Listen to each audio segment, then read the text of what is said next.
Alors, bonjour, mesdames, messieurs, pour cette deuxième présentation de la matinée.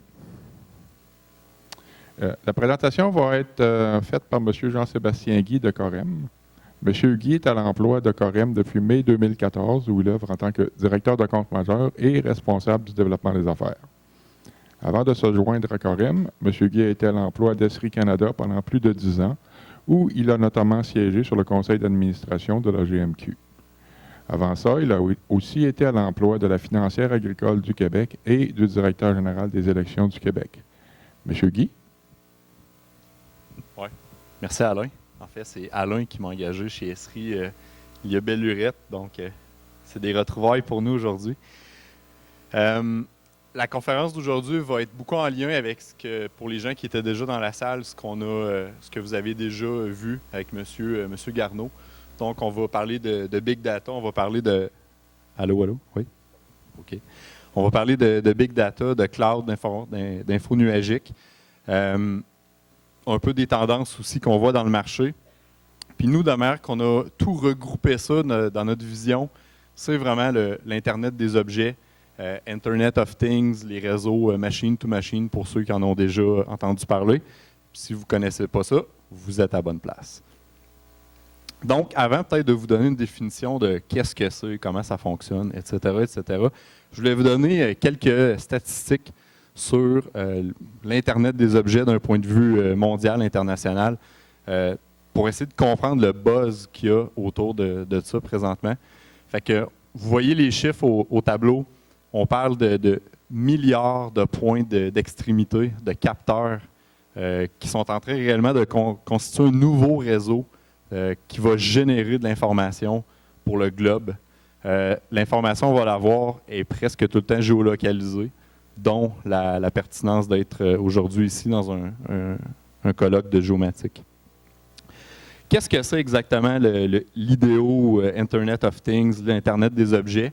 C'est avant tout un réseau de capteurs. Et ces capteurs-là ont une particularité, c'est la particularité d'omniprésence et d'interconnectivité en temps réel sans nécessairement d'intervention humaine.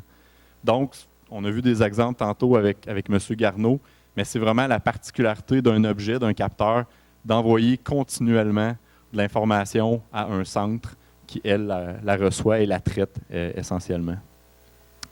Quand on parle de ce genre de mécanisme-là d'omniprésence, de connectivité qui est en temps réel, nécessairement, on va être obligé de parler de Big Data. On a vu tantôt les chiffres, c'est des chiffres qui sont faramineux. Ça fait juste commencer.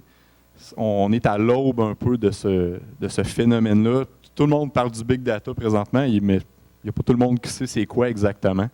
Fait que juste pour vous donner une idée, ici, encore une fois, quelques quantités, mais on parle de 212 milliards d'objets qui vont être interconnectés d'ici 2020. C'est faramineux. Tantôt, il y avait l'exemple de Nissan. Ici, je vous amène l'exemple de Ford. Présentement, dans leurs nouveaux véhicules, ils sont en train d'installer des capteurs sur des systèmes de freinage, la pression des pneus, l'huile, le moteur, etc., etc. Et un peu dans le même modèle que tantôt, ces informations-là vous sont envoyées à vous, mais sont aussi envoyées au constructeur pour que celui-ci puisse faire un suivi, en fait, s'il y a un rappel de véhicule, s'il se rend compte qu'il y a des pièces qui ne fonctionnent pas bien, pour justement qu'il puisse envoyer des alertes au propriétaire pour dire, ben, by the way, va-t'en au garage, ça va pas bien, tu as un problème, etc. On parle de 200 gigabytes de données par jour, par véhicule, qui sont envoyés à Ford. C'est faramineux. Plus près de chez nous, j'ai une note. Qui n'a pas vu cette annonce-là des compétiteurs, en fait, de Desjardins, mais Desjardins ont lancé le programme Ajusto. Je suis sûr qu'il y a des gens parmi vous qui êtes membres. Chez Desjardins, c'est 1 terabyte de données qui est envoyé. C'est des points à la seconde qui sont envoyés chez Desjardins avec l'application Ajusto. Donc, tantôt, quand on parlait de capteurs, c'est deux cas très similaires ici. C'est le véhicule qui est le capteur d'information, mais il y a toujours le concept d'omniprésence, que les points continuent à rentrer, l'information continue à rentrer en continu, sans intervention humaine. Prochainement, Apple a sorti la Apple Watch. Vous allez voir, il va y avoir un paquet d'applications là-dessus Apple pour suivre votre rythme cardiaque, Si vous êtes en santé, si vous n'êtes pas en santé, Apple l'offre déjà avec des petits sensors qui vous permettent de savoir combien d'heures de sommeil profond vous avez eu dans la nuit, etc. Toutes ces informations-là sont emmagasinées chez Apple. Faites-vous-en pas. Ils vont faire de quoi avec ça, vous allez voir. Mais, oui, effectivement. On parle potentiellement de pétabytes d'informations que Apple va recueillir à chaque jour sur l'ensemble des personnes qui ont cette petite Apple Watch-là et qui collectent de l'information. On est allé à un salon, il n'y a pas tellement longtemps, de l'assurance et Google s'en vient en assurance, c'est sûr. Ils collectent de l'information comme aucune compagnie d'assurance collecte. L'information, la donnée devient la ressource primaire en 2015 et les années à venir, en lien justement avec le Internet of Things. L'info nuagique, parce que bon, je suis dans une track de présentation de cloud et d'info nuagique, donc il fallait que je fasse un lien. Et comme M. Garneau en a si bien parlé tantôt, quand on dit Big Data, quand on dit Internet of Things, forcément, on parle d'info nuagique. Pourquoi? Parce que les méthodes traditionnelles, les anciennes méthodes de stocker cette information-là, de l'analyser, la traiter, ne sont plus viables. Quand on parle de volume, comme on vient de voir, de données, on parle de terabytes, de pétabytes. Stocker ça dans une base de données relationnelle, ça ne marche plus, c'est plus viable comme solution. Donc, le cloud vous permet justement de scaler, d'avoir des entrepôts de données qui peuvent augmenter au fur et à mesure que vous avez un flux de données qui rentre dans vos systèmes. La géolocalisation que ça nous laisse là-dedans, en fait, ce qui est bien avec l'IDEO, c'est qu'on a toujours un peu l'adage en géomatique municipale qui est 80 ou 85% ou quelque chose comme ça de l'information, une composante géospatiale. Du côté de l'IDEO, c'est 99,9%. Donc, c'est pour ça que ça va nous impacter, ça va vous impacter. C'est que le capteur, qu'il soit dans un véhicule, qu'il soit dans une montre, qu'il soit sur une chaîne de montage, il y a toujours un emplacement géographique, une localisation qui doit être exploitée lorsque vient le temps de faire l'analyse de ces données-là, de les comprendre pour justement prendre des décisions en lien avec ça. Ça ici, juste dire, c'est un site Internet qui existe. C'est pour voir un ensemble de capteurs mondiaux. Je vous invite à aller le consulter, c'est super intéressant. C'est un réseau de capteurs international. Vous voyez certaines thématiques que vous pouvez filtrer. C'est pas complet, on s'entend, c'est grand public, mais ça donne quand même une bonne idée de voir un peu qu'on parle d'omniprésence des capteurs. Ça donne une idée à cet effet-là. Quelques exemples municipaux, tantôt on en a eu. Dans mon ancienne vie, j'aurais pu en sortir d'autres aussi avec la Ville de Québec qui font des trucs un peu similaires avec le déneigement. Si on prend l'exemple de Richmond Hill en Ontario, eux monitorent de manière continue le niveau des rivières à l'aide de capteurs qui émettent l'information en continu pour justement monitorer le niveau des eaux, mais aussi de rajouter un volet d'analyse avec les prévisions météo pour voir est-ce qu'il va y avoir un débordement ou c'est quoi les risques, etc. Du côté de York, c'est au niveau du trafic. Donc, il y a des capteurs qui sont installés dans les lumières de circulation pour justement faire un monitoring des véhicules qui traversent à cette intersection-là. Et après ça, eux sont en mesure d'ajuster les feux de circulation, de les synchroniser, de les désynchroniser pour justement éviter des bouchons ou améliorer la fluidité du trafic. Donc, ces capteurs-là, comme on disait, émettent l'information tout le temps en continu. On revient un peu aux enjeux de tantôt. Un des gros enjeux qu'on remarque quand les business, quand les entreprises mettent en place ce genre de programme-là de capteurs connectés, etc., c'est deux choses. La sécurité, c'en est un, on va y revenir, mais c'est toujours, les TI sont au cœur de ce genre d'initiative-là. Donc, ce qu'on voit, c'est que dans le trois quarts du temps, il y a vraiment un besoin de collaboration très serré entre le département ou le service qui a besoin de ces capteurs-là, de ces réseaux-là pour recueillir de l'information et les TI qui vont devoir essentiellement le mettre en place.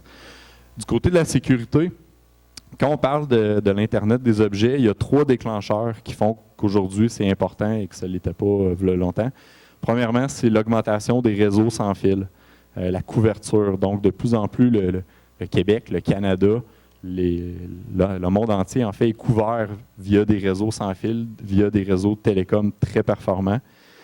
Et aussi, en fait, l'autre point important, c'est la miniaturisation des chips, des processeurs informatiques. L'effet négatif d'avoir miniaturisé ces processeurs-là, c'est qu'ils deviennent très fragiles aux intempéries. Et comme les capteurs sont souvent exposés, justement, surtout au Québec, on a eu des belles températures cet hiver, donc il y a vraiment un risque au niveau de la sécurité, au niveau de la connectivité, pour pas que ces capteurs-là brisent ou continuent en fait d'émettre, proprement dit, les signaux. Quand on parle justement du Canada, c'est une tendance. Ce qu'on voit présentement, par contre, c'est sûr, c'est pas tout le monde qui est rendu là. Donc, si vous vous dites, oh boy, moi dans ma ville, on n'est vraiment pas rendu là, faites-vous-en pas, c'est normal. Vous êtes vraiment dans la tendance présentement, qui est la tendance canadienne. Ça ici, c'est pas proprement dit municipal, c'est vraiment au niveau de l'entreprise, incluant le gouvernement et les municipalités, donc c'est at large. Par contre, vous voyez l'augmentation de 2013 à 2018, de 28 à 114 millions, c'est quand même assez majeur. Au niveau des gouvernements, je pense Smart City, ville intelligente, c'est quand même quelque chose que vous entendez parler depuis quelques années déjà. Les villes, vous êtes avancés à différents niveaux de ce point de vue-là. Fait que je pense que c'est un concept qui est quand même acquis chez vous, même dépendamment si vous avez embarqué à pieds joints, vous êtes encore en train de regarder ça.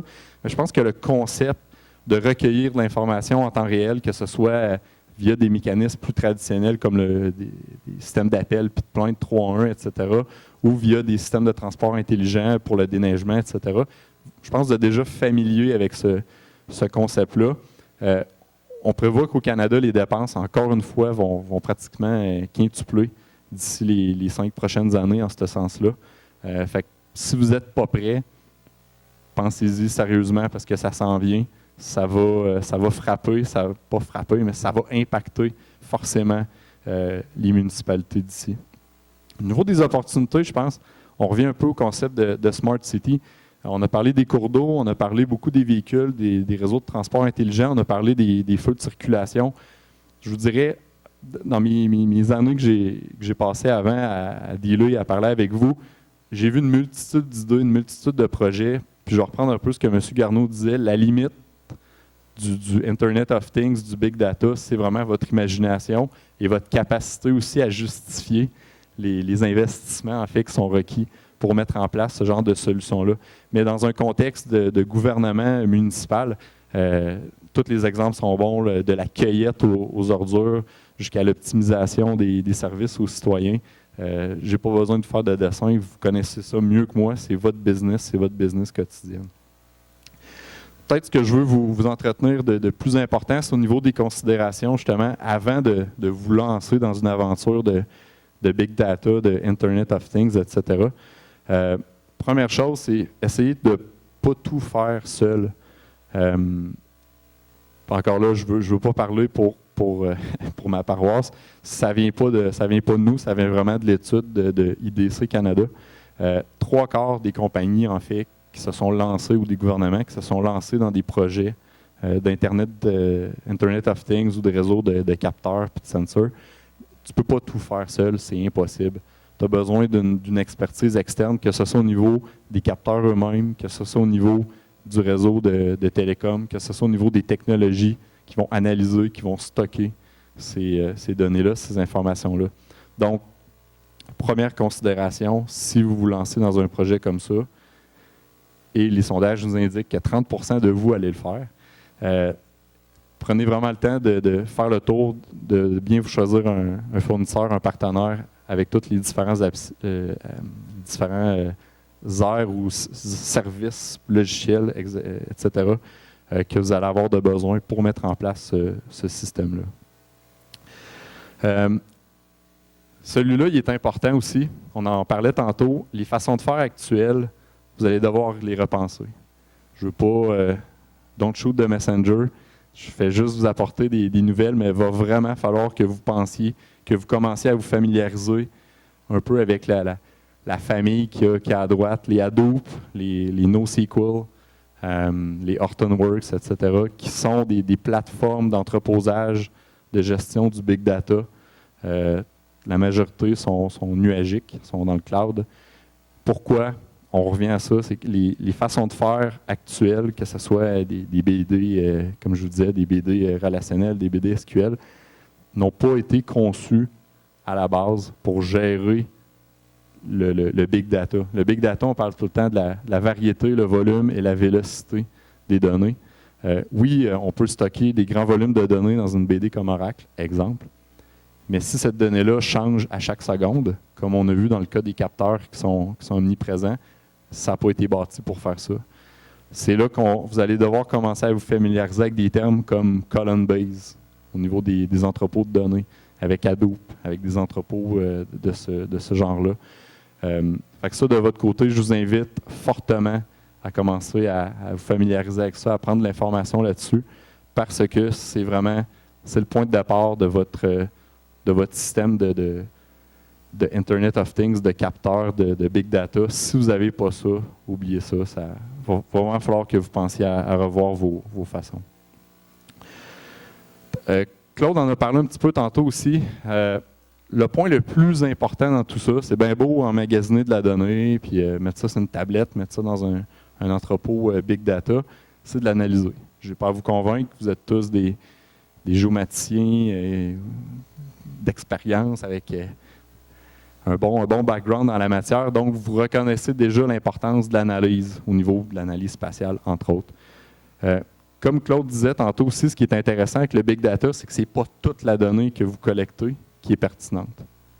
Donc, on ajoute comme une préphase, si on peut dire, d'analyse qui va être l'analyse exploratoire, comprendre notre donnée, investiguer notre donnée pour vraiment faire ressortir ce qui est pertinent. Ce n'est pas vrai que 100% de la donnée que vous recueillez avec les capteurs va être utilisable ou va faire un sens dans l'analyse que vous allez faire. Donc, vous allez avoir besoin d'outils, d'autres technologies que, encore une fois, peut-être que les technologies en place que vous avez ne supportent pas ces modèles d'analyse-là. Quand on parle d'analyse prédictive, d'analyse statistique, ce n'est pas des choses à laquelle vous êtes forcément habitué avec des logiciels plus traditionnels d'analyse géospatiale. Par contre, encore une fois, c'est quelque chose que je vous invite fortement à regarder, parce que quand on parle de big data, quand on parle de réseau de capteurs, on revient à ça, mais ce n'est pas vrai que toute la donnée est importante. Vous allez devoir faire un pré-traitement sur cette donnée-là pour faire ressortir ce qui est vraiment pertinent, investiguer, comprendre cette donnée-là avant de pouvoir la passer dans un filtre d'analyse spatiale plus traditionnel. On revient à ça, je pense que ça dit tout, c'est toute la prise de décision, la réelle valeur dans le big data, dans le Internet of Things, c'est dans l'analyse et la donnée. Donc, si votre donnée est bien, l'analyse va être bien. Encore une fois, c'est un concept que vous êtes familier. Fait que je vous dirais, honnêtement, ça fait le tour. Je ne voulais pas vous montrer, je ne voulais pas vous parler de produits, je ne voulais pas vous parler d'études de cas. Comme je vous dis, je suis sûr que vous avez la tête pleine d'idées. Ce n'est pas les idées qui manquent, c'est souvent les moyens, c'est le temps. Mais c'était juste peut-être pour vous sensibiliser au fait que même si vous êtes, des fois, vous pensez que vous êtes dans des plus petites organisations, et c'est le cas dans certains cas, c'est là. Le Internet of Things, c'est là pour rester. Vous avez vu les chiffres, on parle de chiffres faramineux. C'est sûr que vous allez être un peu emporté dans cette vague-là. Le pourquoi un peu de ma présentation, c'était pour vous sensibiliser à ça et peut-être vous aider à vous préparer pour que quand la vague va arriver, justement, que vous soyez en mesure de peut-être un peu de mieux patauger à l'intérieur de cette vague-là. Donc, ça fait le tour pour moi. On est ouvert aux commentaires et aux questions. On a quand même beaucoup de temps pour les questions. On a au moins une dizaine de questions. Alors, demandez à Jean-Sébastien de répéter la question. Oui, pas de problème. Alors, est-ce qu'il y aurait des questions?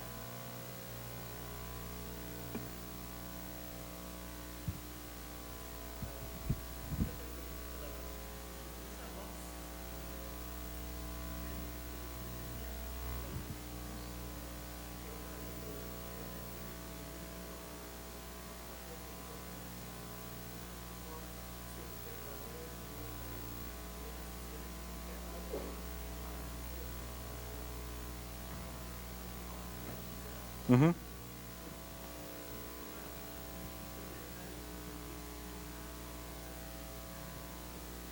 Oui. La question, en fait, porte sur les défis principalement des municipalités au niveau de l'analyse de l'information qui provient de ces entrepôts-là. Ben, comme je vous disais un peu, c'est que contrairement à une information qui est déjà structurée, si on prend un exemple, là, mais un fichier de cadastre, par exemple, ou un fichier routier qui arrive, on a déjà une géométrie qui est établie avec des attributs, etc., etc. Quand l'information arrive des sensors, c'est de l'information qui est complètement désorganisée. Donc, il y a vraiment une tâche qui doit être faite pour préparer cette donnée-là.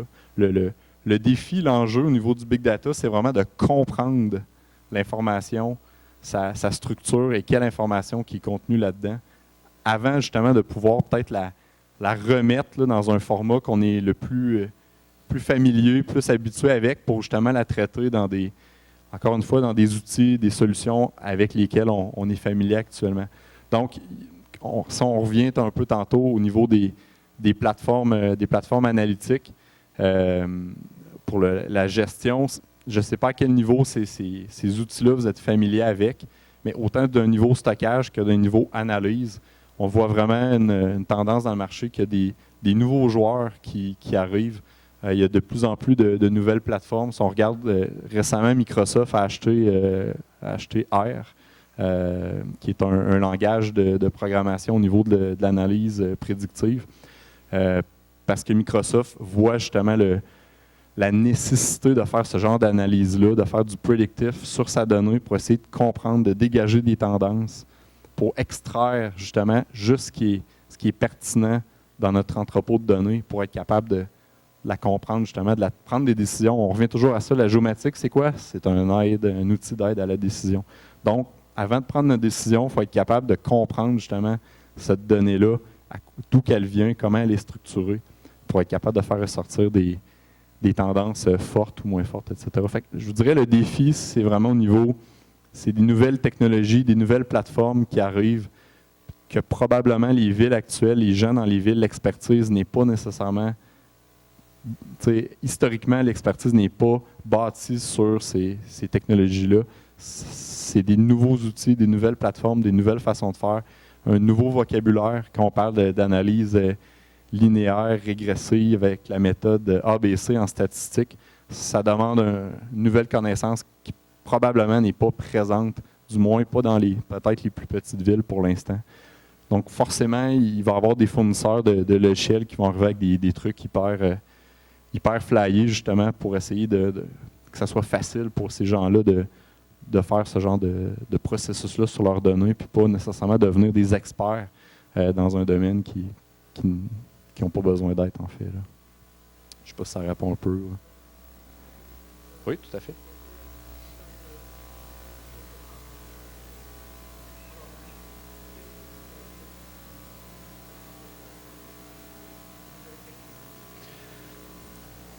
En fait, Corem, ça ne se voulait pas un pitch sur Corem proprement dit. De notre côté, ce qu'on voit comme tendance et ce qu'on essaie, nous, de s'adapter en tant qu'entreprise, c'est vraiment justement d'aller vers ces nouvelles plateformes-là, Hadoop, Cloudera, NoSQL, etc., pour justement se doter de cette capacité-là. Donc, on engage des gens qui ont des PhD en statistique. Donc, on vient vraiment, pas qu'on laisse tomber le côté géospatial qui est toujours là, mais on vient vraiment ajouter ce layer-là d'expertise humaine, de connaissances, qui ont des PhD en statistique, qui sont des experts en analyse prédictive, etc., qui vont être capables justement de faire ressortir ces tendances-là et de repasser ça après ça à l'équipe de géomatique, qui, elles, sont plus familières avec leur façon de faire. Si on regarde d'un point de vue partenariat, c'est un petit peu la même chose. Tantôt, on parlait des nouveaux logiciels d'analyse, etc. Je pense que tout le monde sait que MapInfo et Corem sont partenaires depuis longtemps. C'est clairement pas MapInfo qui est l'outil qui va vous permettre de faire de l'analyse prédictive, de faire de la statistique, pas plus qu'ArcGIS est capable de faire ou que les plateformes traditionnelles de géomatique sont capables de faire. C'est pas leur but premier. Par contre, on revient à ça au niveau du Internet of Things, 99% probablement de l'information a une composante géographique. Est-ce qu'elle est aussi importante dans tous les cas? Probablement que non, c'est pas vrai. Par contre, ces nouveaux logiciels-là comme R, tantôt on parlait, de plus en plus on voit qu'il y a des librairies GIS qui sont en train d'être développées dans R et qui sont intégrées dans des outils qui sont disponibles off-the-shelf, qui, dans le fond, prêts à l'emploi, que vous installez et que vous êtes capable de traiter votre big data au même titre qu'un SAS ou un autre logiciel SPSS, par exemple. Donc, c'est vraiment comme on a cité il y a plusieurs années avec Google et Bing qui ont démocratisé le GIS, ce qu'on voit comme tendance, c'est que le prédictif, la statistique va se démocratiser très, très, très rapidement, au même titre que le géospatial s'est fait il y a plusieurs années, avec des nouveaux joueurs dans le marché, des nouveaux outils qui vont permettre justement de rendre, en anglais ils disent c'est « give the power of one to the many ». C'est un petit peu ça, c'est un peu sortir des gens qui ont des PhD en statistique et de donner la compétence ou la possibilité à des analystes de faire ce genre d'analyse-là, sans avoir un PhD justement en statistique.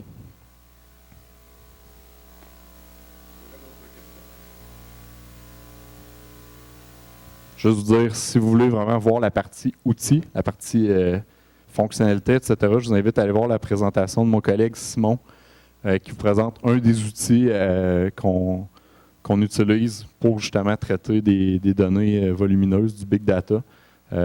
Ça peut vous donner un peu une suite logique là, à ce que je viens de vous montrer. Le but ici n'étant pas de vous parler de produits, etc. Merci beaucoup, M. Guy. Je vais mettre mon chapeau Esri Canada pour 30 secondes.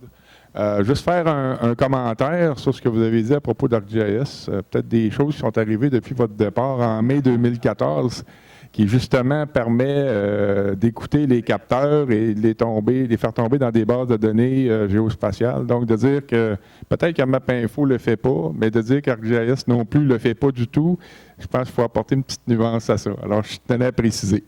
On peut prendre une bière, il n'y a pas de problème. Tout à fait. Alors, merci beaucoup. Alors, j'inviterai